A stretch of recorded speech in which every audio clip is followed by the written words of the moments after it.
Today is January the 16th. Should we get payback or should we forgive? Let's find out together as we read Genesis 40 to 42.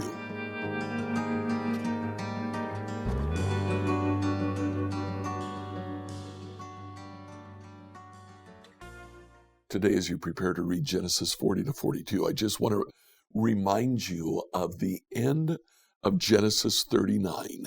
Joseph is now in prison, but in Genesis 39:23, the warden had no more worries because Joseph took care of everything. The Lord was with him and caused everything he did to succeed. Apparently, Joseph's ability to administer and curate what was going on around him was phenomenal. And this happened in Potiphar's house. This happened now in the prison that Joseph was placed in. Joseph was in charge of everything that there was in the prison.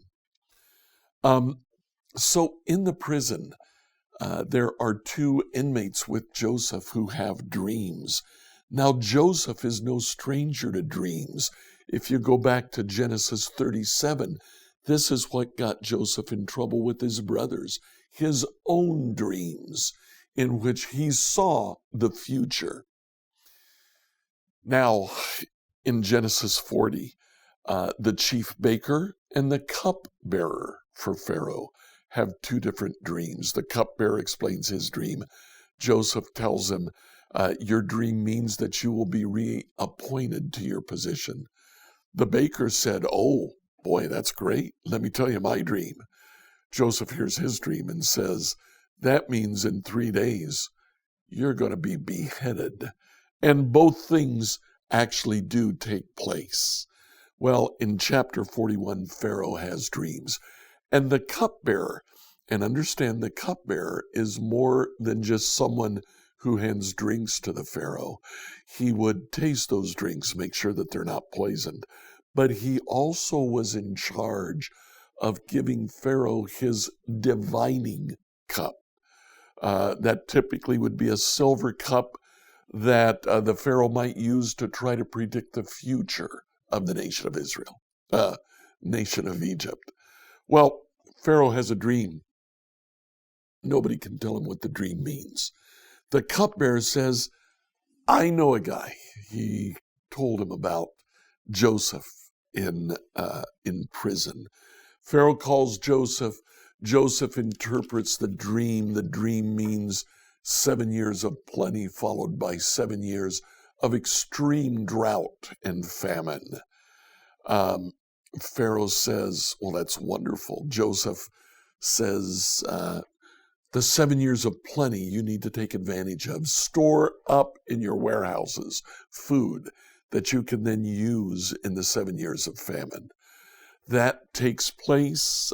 Pharaoh says, who better than Joseph to allow that to take place? Pharaoh puts Joseph in charge of the entire kingdom. Look at what he says in Genesis 41, verse 46. I am Pharaoh. No one will lift a hand or a foot in the entire land without your approval, Joseph. Then he gives Joseph a new Egyptian name, Zaphanath Paneah. We have no idea what the name means. It really, hieroglyphics don't include some of the hieroglyphics that are used in the name. Our best guess, it either means this man hears dreams, that from the context, or it's close to God speaks and God lives. The God lives, that is the meaning of Paneah. He lives. The first part, again, from the context, we guess that it means God speaks. It doesn't really matter. Joseph is given a new name. And in chapter 42, after the 7 years of plenty, the drought sets in. And the drought affects not only Egypt, but Palestine to the north. Israel is still alive. He tells the 10 sons that he has, go down to Egypt and buy food for us. They go down. Joseph sees his brothers and he recognizes them. Now in Genesis 42, verse 7, Joseph recognized his brothers instantly, but he pretended to be a stranger and he spoke harshly to them. Now, if you remember, Joseph, when they sold him into slavery, would have been a young boy, 12 or 13 years old maybe. He's grown up quite a bit, and the officials in Egypt's court wore heavy makeup, so they didn't recognize Joseph. Why would they? In their mind, they sold him into slavery. He's long gone. This is years and years, 10, 15, maybe 20 years later. Joseph now has a decision to make. Do I look for payback? Do I treat them like they treated me? Or do I forgive them? Tomorrow, we'll find out what he does.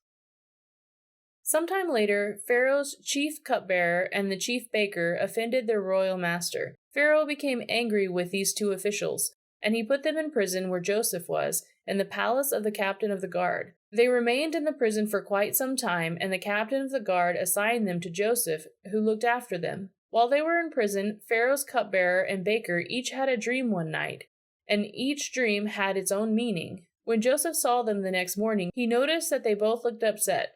"Why do you look so worried today?" he asked them. And they replied, "We both had dreams last night, but no one can tell us what they mean." "Interpreting dreams is God's business," Joseph replied. "Go ahead and tell me your dreams." So the chief cupbearer told Joseph his dream first. "In my dream," he said, "I saw a grapevine in front of me. The vine had 3 branches that began to bud and blossom, and soon it produced clusters of ripe grapes. I was holding Pharaoh's wine cup in my hand, so I took a cluster of grapes and squeezed the juice into the cup, and then placed the cup in Pharaoh's hand. This is what the dream means," Joseph said. "The 3 branches represent 3 days. Within 3 days, Pharaoh will lift you up and restore you to your position as chief cupbearer. And please remember me and do me a favor when things go well for you. Mention me to Pharaoh so he might let me out of this place. For I was kidnapped from my homeland, the land of the Hebrews, and now I'm here in prison, but I did nothing to deserve it." When the chief baker saw that Joseph had given the first dream such a positive interpretation, he said to Joseph, "I had a dream too. In my dream, there were 3 baskets of white pastries stacked on my head. The top basket contained all kinds of pastries for Pharaoh, but the birds came and ate them from the basket on my head. This is what the dream means," Joseph told him. "The 3 baskets also represent 3 days. 3 days from now, Pharaoh will lift you up and impale your body on a pole. Then birds will come and peck away all your flesh." Pharaoh's birthday came 3 days later, and he prepared a banquet for all his officials and staff. He summoned the chief cupbearer and the chief baker to join the other officials. Then he restored the chief cupbearer to his former position, so he could again hand Pharaoh his cup. But Pharaoh impaled the chief baker just as Joseph had predicted when he interpreted his dream. Pharaoh's chief cupbearer, however, forgot all about Joseph, never giving him another thought. Genesis 41. 2 full years later, Pharaoh dreamed that he was standing on the bank of the Nile River. In his dream, he saw 7 fat, healthy cows come up out of the river and begin grazing in the marsh grass. Then he saw 7 more cows come up behind them from the Nile, but these were scrawny and thin. These cows stood beside the fat cows on the riverbank. Then the scrawny, thin cows ate the 7 healthy, fat cows. At this point in the dream, Pharaoh woke up. But he fell asleep again and had a second dream. This time he saw 7 heads of grain, plump and beautiful, growing on a single stalk. Then 7 more heads of grain appeared, but these were shriveled and withered by the east wind. And these thin heads swallowed up the 7 plump, well-fed heads. Then Pharaoh woke up again and realized it was a dream. The next morning, Pharaoh was very disturbed by the dreams. He called all the magicians and wise men of Egypt. When Pharaoh told them his dreams, not one of them could tell him what they meant. Finally, the king's chief cupbearer spoke up. "Today I have been reminded of my failure," he told Pharaoh. "Some time ago, when you were angry with the chief baker and me, and you imprisoned us in the palace of the captain of the guard, one night the chief baker and I each had a dream, and each dream had its own meaning. There was a young Hebrew man with us in the prison who was a slave of the captain of the guard. We told him our dreams, and he told us what each of our dreams meant, and everything happened just as he had predicted. I was restored to my position as cupbearer, and the chief baker was executed and impaled on a pole." Pharaoh sent for Joseph at once, and he was quickly brought from the prison. After he shaved and changed his clothes, he went in and stood before Pharaoh. Then Pharaoh said to Joseph, "I had a dream last night, and no one here can tell me what it means. But I have heard that when you hear about a dream, you can interpret it." "It is beyond my power to do this," Joseph replied. "But God can tell you what it means and set you at ease." Pharaoh told Joseph the dream. "In my dream," he said, "I was standing on the bank of the Nile River, and I saw 7 fat, healthy cows come up out of the river and begin grazing in the marsh grass. But then I saw 7 sick-looking cows, scrawny and thin, come up after them. I've never seen such a scary-looking animal in all of Egypt.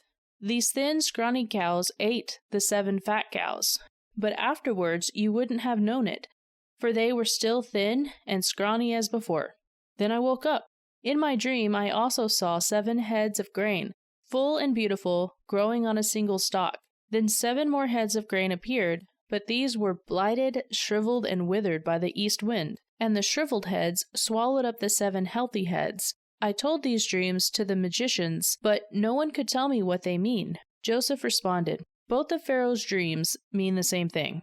God is telling Pharaoh in advance what he is about to do. The 7 healthy cows and the 7 healthy heads of grain both represent 7 years of prosperity. The 7 thin, scrawny cows that came up later and the 7 thin heads of grain withered by the east wind represent 7 years of famine. This will happen just as I have described it, for God has revealed to Pharaoh in advance what he is about to do. The next 7 years will be a period of great prosperity throughout the land of Egypt, but afterwards there will be 7 years of famine so great that all the prosperity will be forgotten in Egypt. Famine will destroy the land. This famine will be so severe that even the memory of the good years will be erased. As for having 2 similar dreams, it means that these events have been decreed by God, and he will soon make them happen. Therefore, Pharaoh should find an intelligent and wise man and put him in charge of the entire land of Egypt. Then Pharaoh should appoint supervisors over the land and let them collect 1/5 of all the crop during the 7 good years. Have them gather all the food produced in the good years that are just ahead and bring it to Pharaoh's storehouses. Store it away and guard it so there will be food in the cities. That way there will be enough to eat when the 7 years of famine come to the land of Egypt. Otherwise this famine will destroy the land." Joseph's suggestions were well received by Pharaoh and his officials. So Pharaoh asked his officials, "Can we find anyone else like this man so obviously filled with the Spirit of God?" Then Pharaoh said to Joseph, "Since God has revealed the meaning of the dreams to you, clearly no one else is as intelligent or wise as you are. You will be in charge of my court, and all my people will take orders from you. Only I, sitting on my throne, will have rank higher than yours." Pharaoh said to Joseph, "I hereby put you in charge of the entire land of Egypt." Then Pharaoh removed his signet ring from his hand and placed it on Joseph's finger. He dressed him in fine linen clothing and hung a gold chain around his neck. Then he had Joseph ride the chariot reserved for his second in command, and wherever Joseph went, the command was shouted, "Kneel down." So Pharaoh put Joseph in charge of all of Egypt. And Pharaoh said to him, "I am Pharaoh, but no one will lift a hand or foot in the entire land of Egypt without your approval." Then Pharaoh gave Joseph a new Egyptian name, Zaphanath-Paneah. He also gave him a wife, whose name was Asenath. She was the daughter of Potipharah, the priest of On. So Joseph took charge of the entire land of Egypt. He was 30 years old when he began serving in the court of Pharaoh, the king of Egypt. And when Joseph left Pharaoh's presence, he inspected the entire land of Egypt. As predicted, for 7 years the land produced bumper crops. During those years, Joseph gathered all the crops grown in Egypt and stored the grain from the surrounding fields in the cities. He piled up huge amounts of grain, like sand on the seashore. Finally, he stopped keeping records because there was too much to measure. During this time, before the first of the famine years, 2 sons were born to Joseph and his wife Asenath, the daughter of Potipharah, the priest of On. Joseph named his older son Manasseh, for he said, "God has made me forget all my troubles and everyone in my father's family." Joseph named his second son Ephraim, for he said, "God has made me fruitful in this land of my grief." At last, the 7 years of bumper crops throughout the land of Egypt came to an end. Then the 7 years of famine began, just as Joseph had predicted. The famine also struck all the surrounding countries, but throughout Egypt there was plenty of food. Eventually, however, the famine spread throughout the land of Egypt as well. When the people cried out to Pharaoh for food, he told them, "Go to Joseph and do whatever he tells you."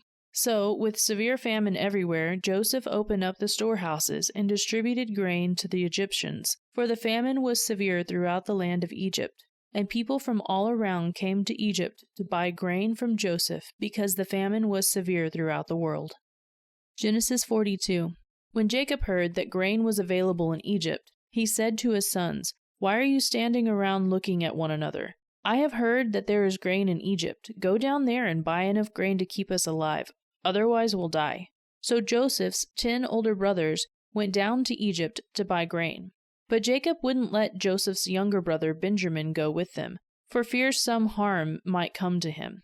So Jacob's son arrived in Egypt, along with others to buy food, for the famine was in Canaan as well. Since Joseph was governor of all of Egypt and in charge of selling grain to all the people, it was to him that his brothers came. When they arrived, they bowed before him with their faces to the ground. Joseph recognized his brothers instantly, but he pretended to be a stranger and spoke harshly to them. "Where are you from?" he demanded. "From the land of Canaan," they replied.